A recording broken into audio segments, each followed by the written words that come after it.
you something about laying one down on the ground. When we're predators, right? You've all heard that. Our eyes are in the front of our heads. We eat meat. To the horses, these are claws, right? They're herbivores. They eat grass. They're herd animals. When you lay a herd animal down on the ground and you're a predator, for all his flank and his belly and his vulnerable area is all exposed.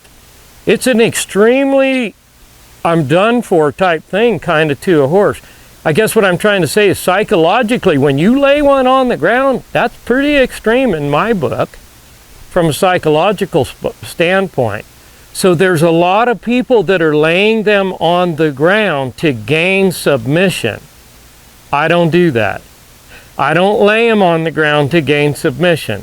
I drive them horseback the way the old matriarch mare would drive one to establish leadership and dominance and gain submission. That's my whole face-up, join-up, follow-up thing. I lay them on the ground when I have one that's really struggling with the trust thing. And his answer is, when he gets scared and bug-womped, is just to blow through it all. I might take an extreme situation like that where he's just having he's fearful. Like when he squalled and bucked with the saddle the first day, to him, the old mountain lions on his back got him. You know, he's squalling and bucking and in his little old mind, he's fighting for his life to throw that thing off of there. We have to break through that to where he eventually the trust thing is a big deal on this horse.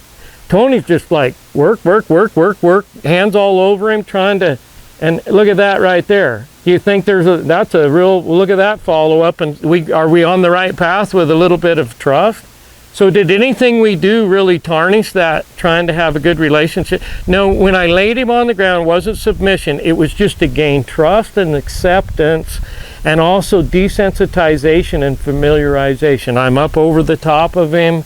I'm going to bridle him, right? So while he was on the ground, I put my fingers in his mouth and I rubbed his gums and everything, put my finger in the interdental area there on the bars of his mouth, rubbed him all over. Now be careful doing that. If you get up over the top of their head, they come up, you control them on the ground by the head, and you just have to be careful with the head there that it doesn't come up and clock you.